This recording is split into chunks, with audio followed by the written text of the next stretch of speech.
46 విషయంలో జియో 46 బాధితులు వేసినటువంటి పిటిషన్ను ఈరోజు హైకోర్టు కొట్టివేయడం నిజంగా జియో 46 బాధితులందరినీ కూడా నిరాశపరిచింది. మాకు కోర్టు అయినా న్యాయం చేస్తాయనే నమ్మకంతో ఈరోజు వందలాది మంది వాళ్ళు జొమాటోలు చేసి దాని తర్వాత క్యాటరింగ్ చేసి కూలి పని చేసి వాళ్ళు రూపాయి కూడబట్టి లాయర్లను పెట్టి ఈరోజు హైకోర్టులో పిటిషన్ వేస్తే ఆ పిటిషన్ కూడా మరి కొట్టివేయబడడం నిజంగా చాలా దురదృష్టకరం. గౌరవ హైకోర్టు మీద గౌరవ న్యాయస్థానాల మీద మాకు సంపూర్ణమైనటువంటి విశ్వాసం ఉంది. తప్పకుండా మరి జడ్జి గారు ఇచ్చినటువంటి తీర్పును పూర్తిగా మరి చదివి పూర్తిగా రివ్యూ చేసి ఏ రకంగా ఈ తీర్పునిచ్చారని చెప్పేసి మరి అనలైజ్ చేసిన తర్వాత న్యాయపరంగా దీని విషయంలో ఎట్లా ముందుకెళ్లాలనే దాని మీద మేము నిర్ణయం తీసుకుంటాం. కానీ ఈ సందర్భంగా మేము ప్రభుత్వాన్ని ప్రశ్నిస్తున్నాం.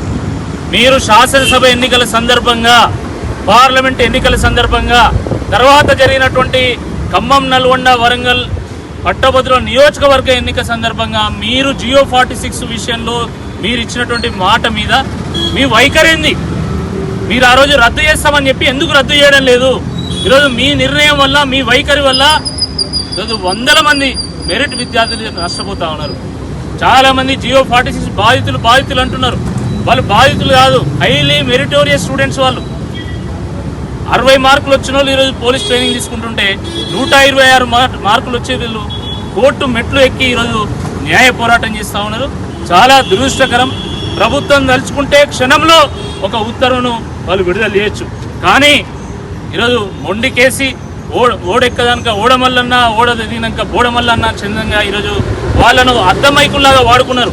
ఎన్నికల సామాగ్రిలాగా ఎన్నికల సందర్భంగా వాడుకొని వదిలేసిన తప్ప నిజంగా వాళ్ళ యొక్క సమస్యను అర్థం చేసుకోవడం కానీ వాళ్ళ సమస్యను పరిష్కారం చేయడం కానీ వాళ్ళు ఇప్పుడు కూడా ఒక్క అడుగు కూడా ముందుకేయాలి. అది చాలా స్పష్టంగా కనబడుతూ ఉన్నది. ప్రభుత్వ లాయర్ కేసు అటెండ్ గారు, ప్రభుత్వ లాయర్ వచ్చి కనీసం వీళ్ళకి అనుకూలంగా ఒక్క వ్యాఖ్య కూడా చేయడు. మరి దీన్ని ఏ రకంగా అర్థం చేసుకోవాలని ఒక్కసారి ముఖ్యమంత్రి రేవంత్ రెడ్డి గారు అదేవిధంగా మంత్రులు కూడా చెప్పాల్సినటువంటి అవసరం ఉందని చెప్పి ఈ సందర్భంగా మేము గుర్తు చేస్తూ ఉన్నాము. మరి జియో 46 బాధితులందరితోని వాళ్ళు ఎంతో నిరాశతో ఉంటే వాళ్ళతో నేరుగా ఈరోజు కేటీఆర్ గారు ఢిల్లీ నుండి వారి ఫోన్లో మాట్లాడడం జరిగింది. మీకు అన్ని రకాలుగా మేము మద్దతుగా నిలుస్తాము, మీ పోరాటంలో మేము భాగస్వామిగా ఉంటాము, మీ వెన్నంటి ఉంటాము. మీరు ఎవ్వరు కూడా నిరాశపడాల్సినటువంటి అవసరం లేదు. అవసరమైతే దీన్ని సుప్రీంకోర్టులో కూడా వేసైనా సరే మీకు న్యాయం జరిగేంత వరకు మీతో పాటు ఉంటామని చెప్పేసి కేటీఆర్ గారు చెప్పడం జరిగింది.